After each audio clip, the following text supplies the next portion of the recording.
Amis francophones, je suis encore heureux ce matin de vous retrouver dans le cadre de cette nouvelle capsule. J'espère que peu importe où vous me suivez, cette capsule vous retrouvera dans une forme magnifique. Ce matin, je veux toucher la thématique des talents, des points forts, des points faibles. Et le titre de cette capsule, c'est simplement arrêtez de vous focaliser sur vos points faibles. Vous savez, nous vivons dans une société où on a tendance à pointer du doigt ce que nous faisons mal. On a tendance à mettre l'emphase, mettre le focus sur ce qui ne va pas très bien.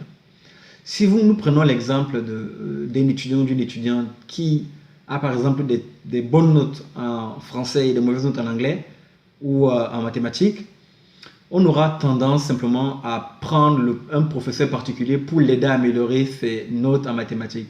Alors qu'on pourrait également faire le chemin inverse, à savoir prendre un professeur particulier pour l'aider à obtenir maintenant des excellentes notes en français. Donc passer de bon à excellent. Alors je donne cet exemple qui fait sourire simplement pour montrer la société en fait dans laquelle nous vivons.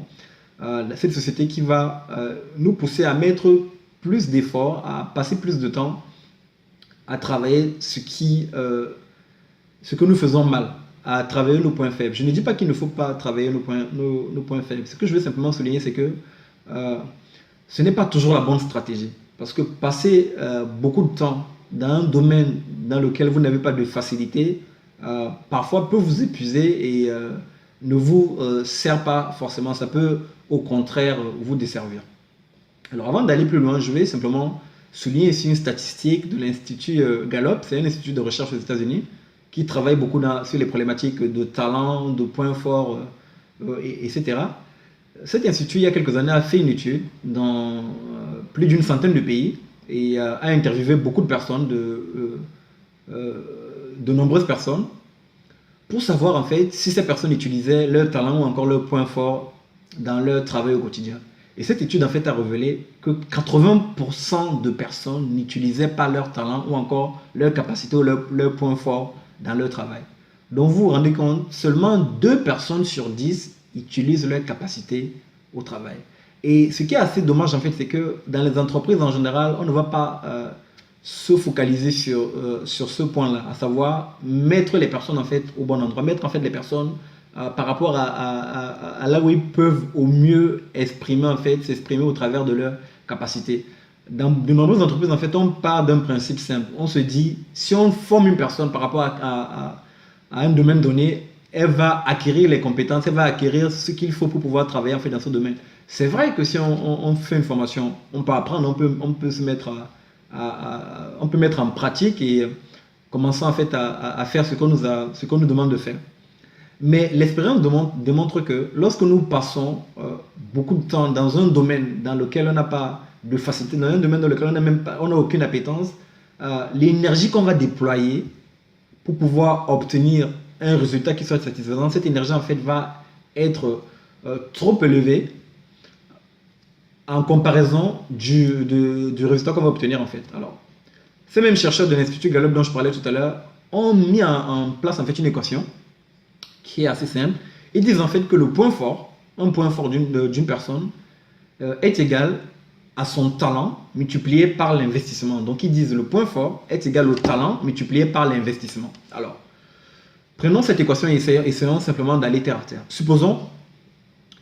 Revenons sur le cas de l'étudiant de tout à l'heure. Donc supposons que le domaine soit par exemple les mathématiques. On va prendre une personne qui a des facilités en mathématiques, donc sur la première variable de notre équation, à savoir le talent. Comme cette personne en fait a des facilités dans ce domaine-là, que sont les mathématiques, on peut estimer que sur une échelle allant de 1 à 5, on va par exemple estimer qu'elle a 4 sur 5, comme c'est son domaine. Si cette personne qui a 4 sur 5 investit, on va dire, fait un investissement sur une échelle allant de 1 à 5, fait un investissement par exemple de 4, comme c'est son domaine, donc on va avoir 4 fois 4. Donc 4 fois 4, ce qui nous fait 16. Donc là, on est dans le cas d'une personne qui a une facilité dans le domaine.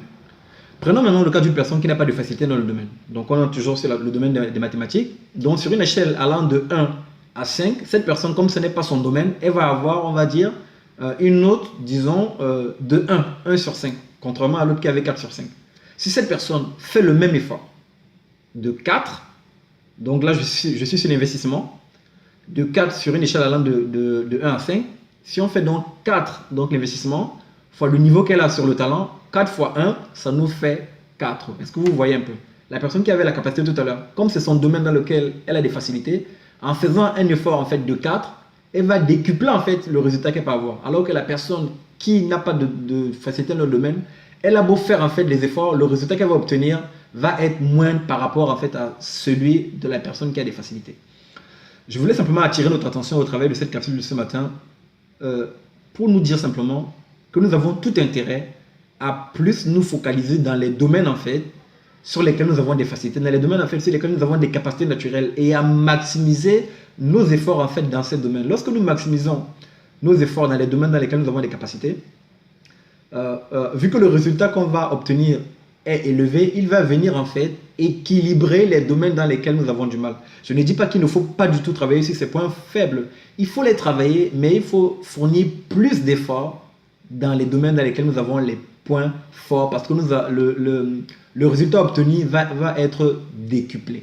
C'est ce qu'il est important en fait d'avoir ici en tête. Donc, l'objectif simplement c'était de vous dire, apprenez à vous focaliser, non pas sur les points faibles, mais sur vos points forts.